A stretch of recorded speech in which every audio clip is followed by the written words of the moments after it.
He assured me that he knew the way to the monument, but apparently he didn't. So this might be the most uncomfortable vlog I've ever had a chance to do. А значит, мы водим это, как или вы будет так? Ну я буду, да, за рулем. Хорошо, мы там, а друг где?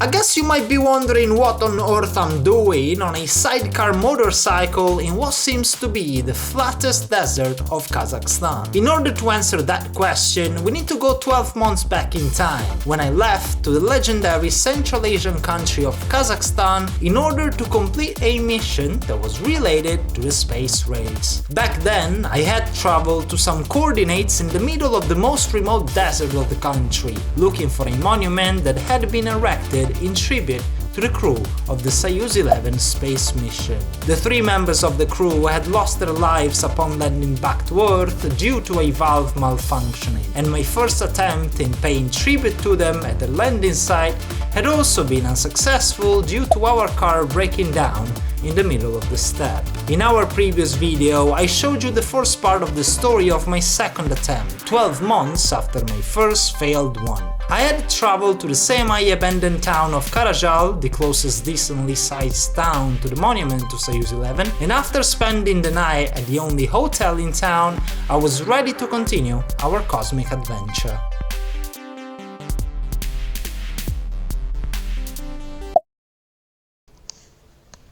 A very sincere good morning from the town of Karajal that was founded in the 1950s just so that the Soviet Union could take advantage of the deposits of iron and coal not far from the city. A town that obviously after the collapse of the Soviet Union, like many of the other mining towns, some of which we have visited on this channel before, suffered a huge depopulation phenomenon. From a peak of around 25,000 people in the 1980s, now the estimations say that only 6,000 people are left living in this town 300 kilometers away from Karaganda, in the middle of absolute nowhere. That one right there, that you guys can see, is the town hall of the town of Karajal. I'm just going for a walk. I'm waiting for Fred to wake up.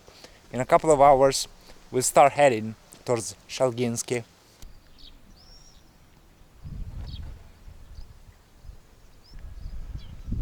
For the most part, this is what you see now in a town that has lost over 2/3 of its population since the 1980s. You've got Vorkuta vibes all over the place. You've got abandoned commie blocks all over the place.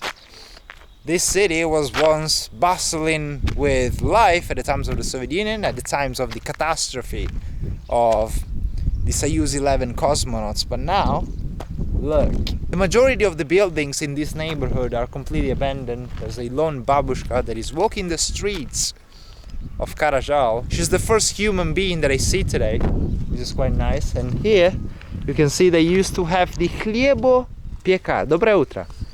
Here you used to have the Chliebo Piekarnia. So you used to have the bakery of the town, which is obviously now no more. On the other buildings over there, I could see a couple of shops, even a couple of supermarkets, which are now completely closed. Back at the times of Soyuz 11, look, you had one magazine here, which was called Azamat. You also had something over there as well. Look, you had so many different shops. Probably each shop was specialized in something. Maybe that one was fruit and vegetables, and maybe this one was just drinks. I don't know. But there was another one, there was a bigger one, which was called Gastronom. If it was up to me, I would have spent hours roaming around the abandoned commie blocks of Karajal in what was the bestest urbex scene in the history of urbex scenes. But time was of the essence here. There were still 120 kilometers, give or take, that were separating us from the coordinates of the landing site of the Soyuz 11 mission, and I was fairly confident in being able to drive the first 80 of them myself. But for the very last segment of the road, that's what we were going to need some help for. And the person that was going to help us out, quite indirectly, was Batir, the taxi driver that we had met on our first failed attempt to the Soyuz 11 landing site, who knew somebody in Shalinsky, the closest village to our goal. Well, it's full of abandoned commie blocks, but there's a very well maintained memorial to World War II, to the great patriotic war of the Soviet Union, of which of course Kazakhstan was very well part of. Anyway, from here, I would like to let you hear this audio message that I got last night. This is Batir. Yes, of course I remember Batir. So basically, I had a brief conversation with Batir, the taxi driver that we were trying to meet yesterday. And apparently, the guy that saved our life basically last year in Shalinsky is still in contact with Batir, because Batir has got his number. Basically what happened was that Batir gave me the number of this guy who lives in Shalinsky, and I gave him a call last night. Apparently they've got Wi-Fi in this random ass village. That was surprising. And basically he agreed to meet me today. We are going to meet with the person who saved my life last year, and that's not even the best part, because the best part is that he agreed to take us on his vehicle all the way to the monument. Wow. So let's just go back to the hotel. Let's wake Fred up, in case he hasn't woken up already, because we need to get started. I told Rasul, that's the name of the guy, that I would meet him at the village between 9 and 10. So we need to get going. And we needed to get going indeed. Before we drove any further into the desert, what we needed to do was pick up our bodyguard for this mission, my joyful French friend named Fred. Morning! You ready for adventure? You ready to embark on a mission? And after picking up our French friend named Fred, we drove out of the town of Karajal and we started our descent into Shalinsky. That's the town of Karajal that we are leaving behind this morning, cause now we need to go to the right. As you guys can see, this is the sign that tells us that going left, we will be coming back to where we came from yesterday, basically. We will be going back to Atasu, which is the town 110 kilometers away from here. But we stopped looking for Batir, for our friend. But going to the right, we're going towards Shalinsky. 80 kilometers on this road, which, as you guys can see, it looks like it leads to absolute nowhere. And it does lead to absolute nowhere. There will be 80 kilometers of only steppe, of the steppest steppe you could ever imagine. And then once we get there, hopefully we'll meet our guy, and then we'll be driving even more towards the place where we need to go. If you remember, we will have to go off-road on this kind of terrain, of the terrain of the steppe, for 40 kilometers. Dang, it's windy these days, huh?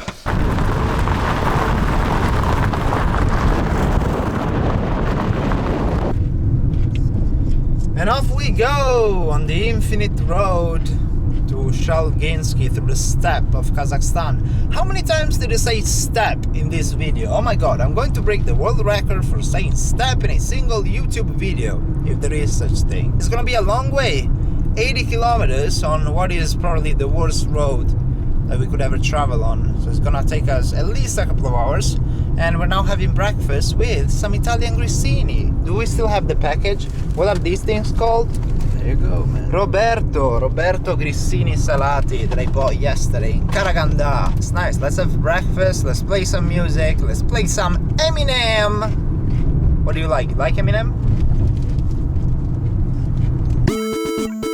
And so, bit by bit, we soldiered on one of the toughest Kazakh regional roads in the history of Kazakh regional roads. The number of holes in the middle of the road was absolutely through the roof, and I had to pretty much zigzag all the way to the settlement of Shalinsky. The silver lining to that was that, however, we pretty much had the entire width of the road at our disposal, just because we wouldn't have seen a single car coming from the opposite direction all the way through. So it looks like there's the only deviation on this road that starts in Karajal and ends in Shalinsky. But if we were to turn left that way, you could see that we would end up in the just as remote village of Jambil. Look at that. This place is obviously very remote, at least as human life is concerned, because when it comes to flora and fauna, look, we've got horses. We've got some other horses. We've seen some cows. We've even seen an eagle. on our way towards Shalinsky, the eagle, which is obviously the national symbol of Kazakhstan. This is the regional road number 184 for you. One of the worst roads, if not the worst road that I've ever been on. But hey, that's what happens when the Soviets build a road and then they just completely abandon it. And 40 years later, the asphalt and the tarmac that was very carefully laid by the Soviets looks like this. This is not even the worst part. So which way you wanna go, man? Straight ahead. Straight ahead? Let's go straight ahead. And just like 12 months ago, we are now in one of the most fascinating places for me on Earth. Even though this place is linked not so much to Earth as it is to space, because the majority of the cosmonauts of the Soviet Union, after the space missions, they used to land on this kind of terrain, in this kind of area of Soviet Kazakhstan. And imagine them landing back to Earth, opening up their space capsule and seeing absolutely nothing for thousands and thousands of kilometers, both to the right and to the left. The sensations that they must have felt. Wow, I feel very humbled. Are you a fan about the space race? Absolute fan. No, but I'm really interested more and more, especially by coming to Kazakhstan.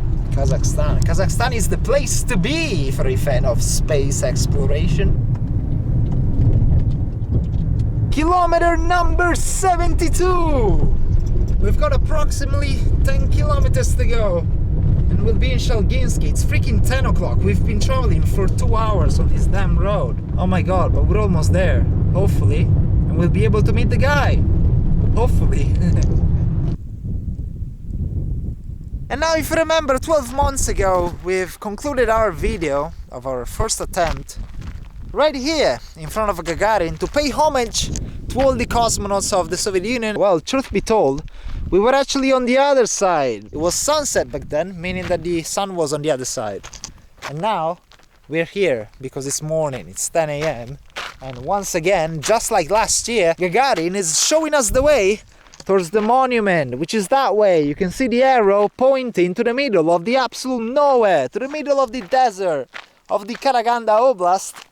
And just like last year, what we will have to do is just take the car, not ours though, let's hope that the guy will be able to help us, and then go down here and then continue for 45 kilometers into the radioactive steppes at this point near Shalinsky. And I'm gonna show you in a minute why I say radioactive, if you remember. You can see that compared to last year, we've got something new. We've still got the radioactive sign put sometime back at the time of the Soviet Union, and then you've got these new things which are skeletons of a cow and a horse. Creepy. And obviously you've still got the amazing sign which says Shalgia, because we're only a couple of kilometers away now from the village of Shalinsky, also known as Shalgia. Both the Gagarin monument and the entrance sign to the village of Shalinsky were indicative of the fact that we had gotten as close as we could get to the monument of Soyuz 11 with our own car. Alright, so now I don't really remember where the guy lived, because obviously it was very dark when I was there the first time here in Shalinsky. It was 2 a.m. So I was speaking to him yesterday and he said that he lives on the 4th road of the village. But is it maybe this one? I don't know. I think we should just give it a try. Now the time had come to finally go off-roading, but for that we needed somebody very trustworthy. Yes, I'm pretty sure it's this one because I recognize the sidecar. Rasul, the one and only who saved our life last year, fixing our car, rescuing us from the middle of nowhere, and the one who could save our video this year if he was to take us all the way to the monument. А что так долго? Дорога! Салам алейкум! Салам алейкум! Вот мой друг, француз, и я Давиде. Как тебя зовут? Фред. А я Давиде. Как дела? Нормально. А вы все время живете Да. здесь? И зимой, и летом? Я и родиться здесь.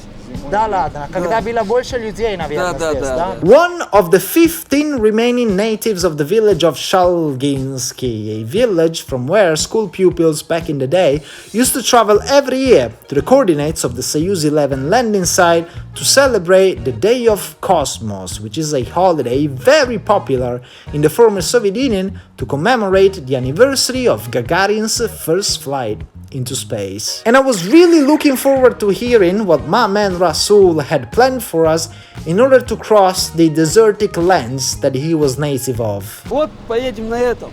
Будет интересно, если что. Машин нету, УАЗики это, они говорят, это дождик был, боятся, никто не хочет. Здесь выбор небольшой, не останавливается процесс. Ага. Но вы знаете дорогу, уверен, что можно на это. Да, ну я на втором поеду, вы на этом. Хорошо, хорошо. We found the house of our friend who was born and who lives winter and summer here in Shalinsky. And now we're going to the monument on this thing right here. This is freaking amazing. So this guy is a friend of our friend. He's gonna be riding the bike and we're gonna be riding on the sidecar. Wow, this is amazing. Вы были там в памятнике? Нет, нет. Никогда не были? Нет. А он был? Да, да. Значит он знает куда, да? Конечно, Now that's a first for our channel. We've traveled on Siberian Toyotas built to withstand the temperatures as low as -60 Celsius or -80 Fahrenheit. We have traveled on crappy marshutkas all the way from Batumi in Georgia to Vladivostok on the Pacific Ocean, but we had never traveled on an original Ural sidecar motorcycle whose origins actually date back to World War II. This was originally a military motorcycle that was planned and built upon Stalin's orders in order to have a vehicle that would easily move around the muddy lands of the Eastern Front. And our guy Rasul had bought one second-hand that was built in Russia in the 1960s, hence the Russian number plate. Едем, поехали, как Гагарин. How do you feel? Excited now. My ass cheeks and my spine were already screaming for mercy while we were still navigating the 500-meter stretch of road to take us out of the village of Shalinsky, so I knew that this was indeed going to be one of the hardest missions of my life. So this might be the most uncomfortable vlog I've ever had a chance to do. We're riding on a sidecar with this motorbike. It says that Ural. It's a motorbike dating back to 1960. The guy told us that he was buying this motorbike in Russia sometime 30 years ago. So hopefully it's reliable enough to take us 40 kilometers into the steppe. Oh my god, it's gonna be a very bumpy ride for 45 kilometers. So look, this is my seat and I've got a very nice blanket to give me shelter, oh my god, from the wind and from the dust that will be thrown up into the air as soon as we get into the steppe in a few meters from now. This is still the regional road that is supposed to take us out of Shalinsky into the steppe.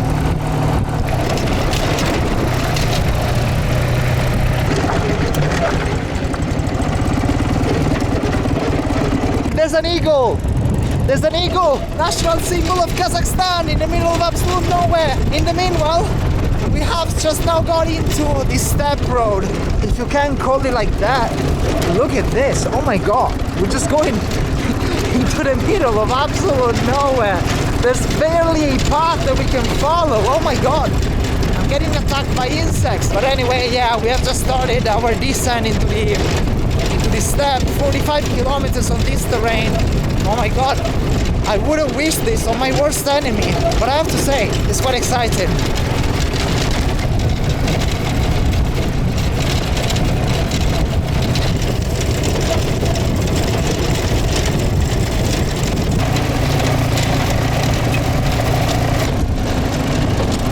This is absolutely insane. There's not a trace of human civilization for kilometers and kilometers by now. This is nature at its finest. This is basically how planet Earth would look like if humans didn't exist. The only trace of humans in this part of Kazakhstan is this very flammable track that we can see right here. But again, probably this truck hasn't been used for God knows how many years. And this is just insane once again to think of the cosmonauts that would land in this part of the world. They would open up their space capsule and they would see absolutely nothing for thousands of kilometers, as long as the eyes can see. Obviously, however, that wasn't the case for the cosmonauts of Soyuz 11, because by the time that they came back to Earth, they had already died. Due to the hard terrain, our plan was to take a break every 15 to 20 minutes. Да, нормально. Если что, меняйтесь местами. Как по у тебя? очереди, Нормально? если спину, если будет. Да, наверное, на обратном пути, если что, меняем, да. And by the way, Russell's friend, who had never been to the monument before, was also starting to become quite skeptical of what he was getting himself into. Да. Другой дороги нету, что ли? Ты, блядь, крути педали, пока не дали. Магистраль туда, трассу, блядь, радуйся. Ну, я знаю, что это будет такая. And that was true. In order to pay homage to the cosmonauts of Soyuz 11 in the very coordinates where they had landed, there was no other way.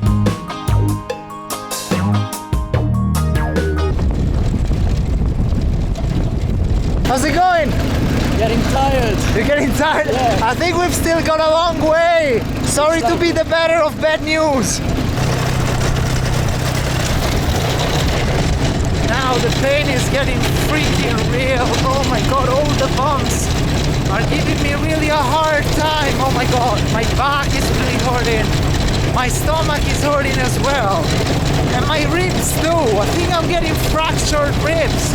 I really fear getting fractured ribs at this moment. We're way past the point of no return now. We're way beyond the spot that we've reached last year. There's no going back now.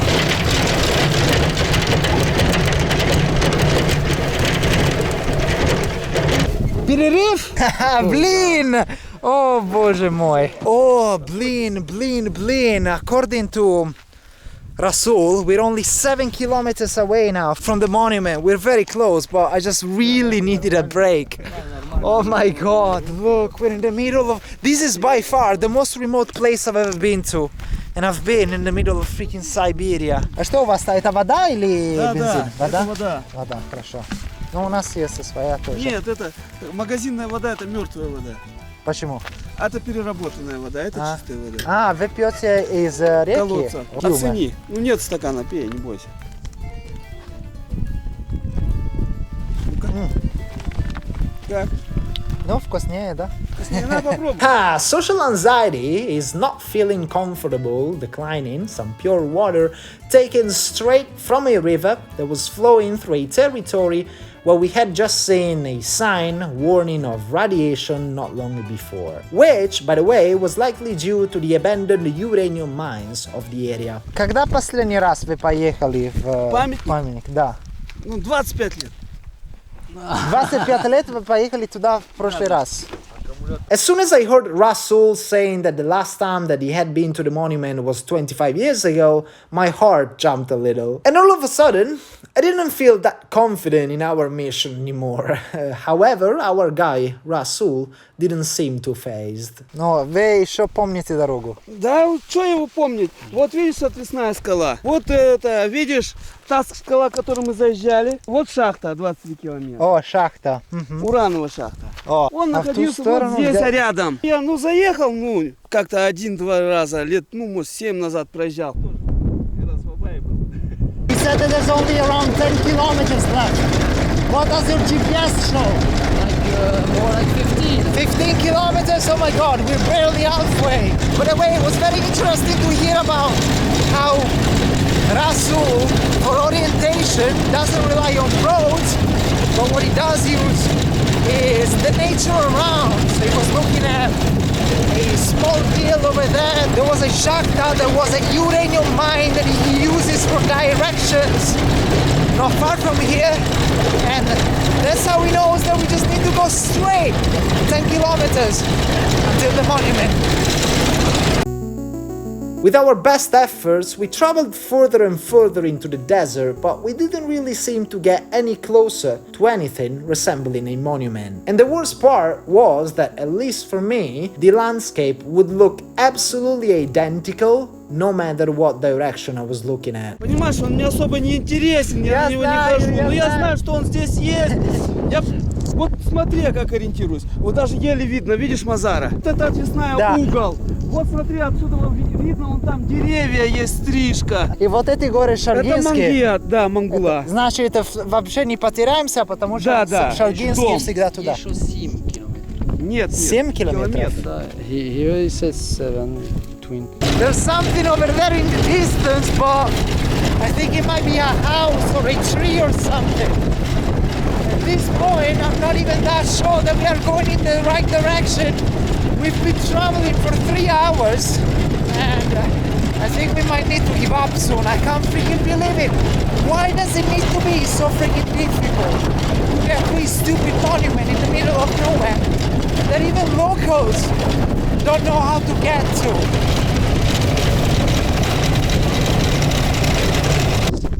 And once again, we are in the middle of nowhere. There's nothing there, there's nothing here, and there's nothing in that direction. Meaning that we got lost again, basically. I mean, we didn't really get lost, because we do know the way to get back to Shalinsky.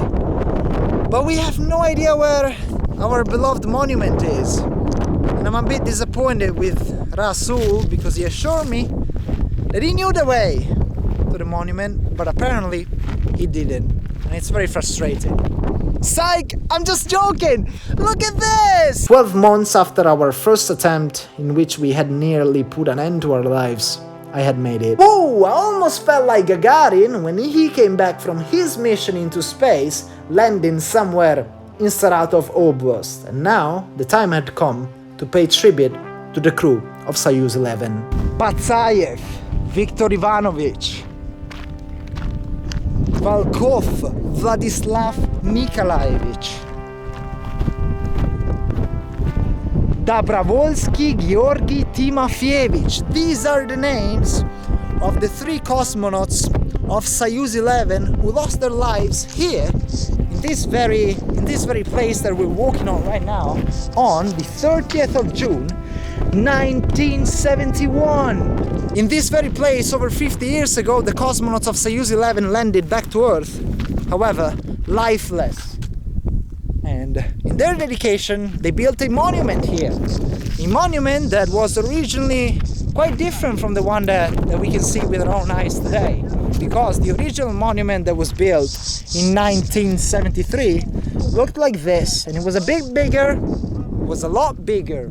It was like 10 meters above ground level. Still in the story of Soyuz 11, you've again got the names of the cosmonauts, and then it says that the original monument was destroyed, because it was destroyed indeed by vandals, probably local Kazakhs who came here to steal the metal of the monument. The fact that the original monument was destroyed was discovered only in 2008, and after 5 years, in 2013, a decision was made to replace that monument with this one that is a bit smaller, but that is nonetheless not less cooler, right? Just because of what this thing represents, the courage and the bravery of humanity for the sake of exploration. В конце концов и металлолом украли. Отрезали и железо. Он был очень много высокий, да? Сколько метров?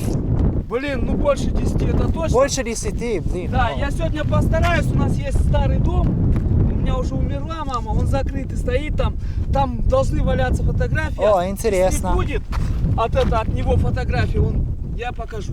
Интересно. I nominate Rasul to be the absolute MVP of this channel. Without him, there is no way on earth that we would have ever come anywhere near the monument to Soyuz 11. Я не знаю, как вам благодарить, что вы вели. Если было бы не вас, я не знаю, когда еду сюда. Ты и тот раз, если бы не было меня, не знаю, как. Да, домой. Rasul, ethnic Azerbaijani living in Kazakhstan.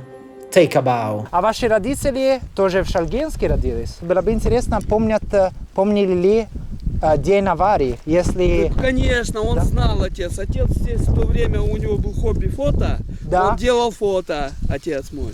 фото что, памятника или... Памятника, люди там. Ага. В то время же другое было, понимаешь, Дэми? Люди были, работа там, было серьезно, не как сейчас, халтура. Видишь, дорог нет, раньше все ездит, все работает, отношение человеческое строгое было, очень строгое. I was just given a couple of biscuits, cookies from Rasu, because apparently there's a Russian tradition. When you visit places like this, you can bring some biscuits, as we did from Shalinsky, and all you need to do is just leave them here in memory of the souls of these 3 cosmonauts who perished here in the middle of the windy steppes of Kazakhstan. And we're just gonna leave these biscuits here for any future visitor who might come to this place. I don't think there will be any visitor coming anytime soon, because as you saw today, this is a very difficult place to reach. But still, we have been trying to do our best and pay homage to these brave souls and these brave people who perished for the sake of human exploration. And we've also done our best to make sure that we could finish what we started last year. And I have to say, I'm so happy that we managed to do it.